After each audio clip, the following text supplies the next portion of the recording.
Good morning, I'm Melissa and welcome back to my channel. I'm going to show you everything I ate today to give you some easy ideas for healthy vegan meals.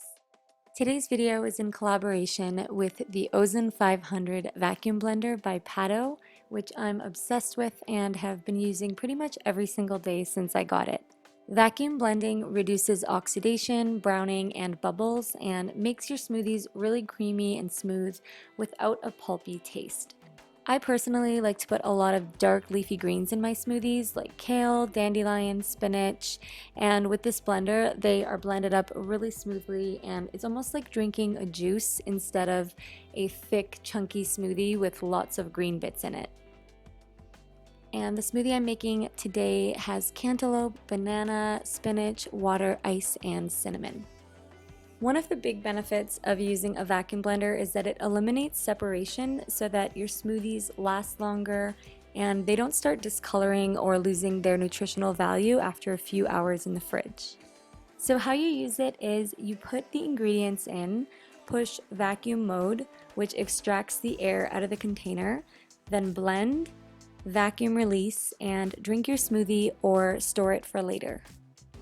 After my smoothie, I had some chia pudding, which I prepared the night before because it takes quite a few hours for the chia seeds to soften and to turn into a pudding consistency. It's really easy to make and it's very high in antioxidants, fiber, and protein. And so how I do it is I put 4 tablespoons of chia seeds in a bowl with 1 cup of coconut milk or almond milk or soy milk. For this one I used coconut milk and I'm mixing in cinnamon, turmeric, and agave sweetener. And then mix it in all together really well and that's it. You could also add fruit or peanut butter and jam and try different variations of ingredients to mix it up. For lunch I started with a salad with balsamic vinegar and lemon juice and then made some yam fries and chickpea dip with an entire can of chickpeas, so it was very filling. I cut up the yams and put them on a baking tray in the oven on 420 degrees Fahrenheit for 25 minutes and then they were ready. You can season them, but I like them as is. For the dip, I'm using my Ozen 500 vacuum blender again and it makes really creamy dips in seconds.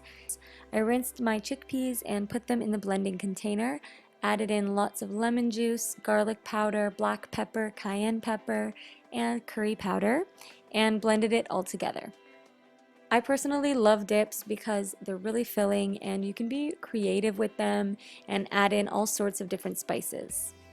For dinner, I made lettuce wraps and filled them with steamed mushrooms, cabbage, onion, and quinoa, and I used Bragg liquid aminos to season them, which is like a soy sauce, and then I also added in some garlic powder as well. After dinner, I had a really ripe mango, which was super sweet and delicious. And that's it for today. Thank you so much for watching, guys, and thank you to Pado for sending me my new vacuum blender. I am a big fan of it, and I highly recommend it to anyone who is looking to get a new blender. Alright, I'll see you guys next time. Bye!